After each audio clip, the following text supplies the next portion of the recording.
machine apart for cleaning. So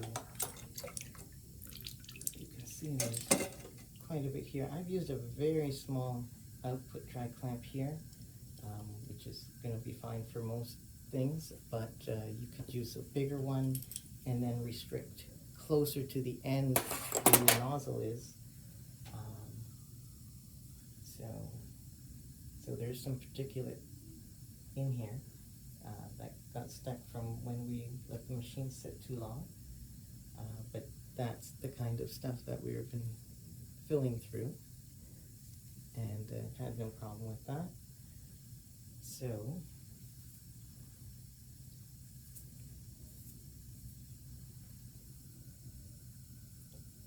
removing this is with the 3/16. Everything here is Imperial, SAE.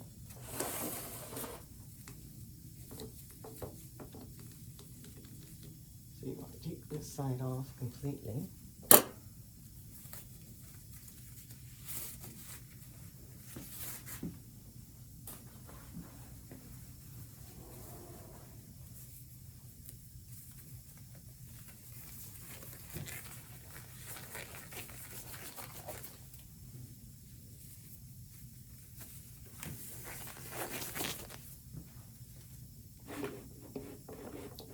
Removes with that one master bolt, takes this whole side off, and it can hang.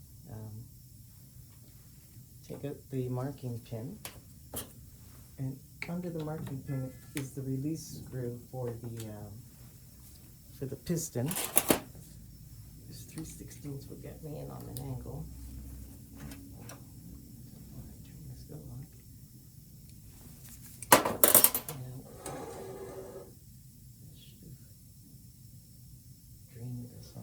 Doing this.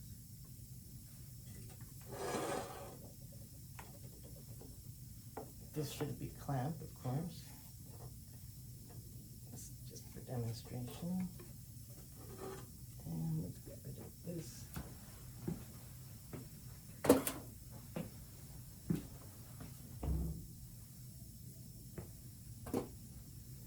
And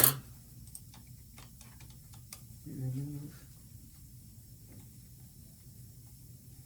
At this point, you can remove other parts from here if you want, but it's good to take the whole head off and then just take it to a place for cleaning, or a pot of hot oil, or whatever you decide to, depending on what you're filling.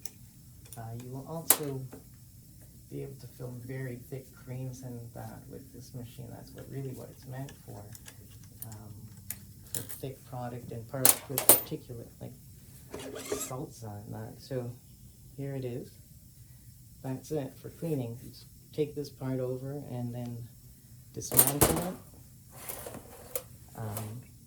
So this is the valve, and so this mechanism is rotating this valve back and forth, creating a physical pathway for the product to go through. So if you had a chunk of tomato, it can make its way through here. It wouldn't have made its way out of this hole because it's too restricted. And so, of course, you have to take those things into consideration. But now I can, take this out and take the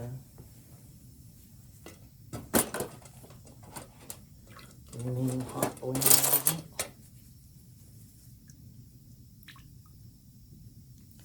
These will just come off. These are just tri-clamp fittings onto something similar to this. Here you'll, of course, need to clean it.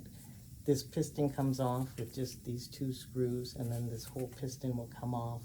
You can easily clean the piston.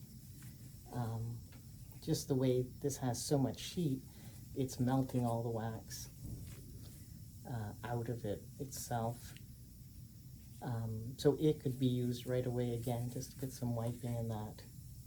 So that's goes back. the exact same opposite manner. You can see there's a 50-watt heater installed here. I did not use that at all today. We generally never use them here. People do like them in case things start to get solidified as you're filling. At the beginning, it's a nice thing to have, because if you do get starting to fill and you got cold metal, everything will just start to seize up when you're filling something like this.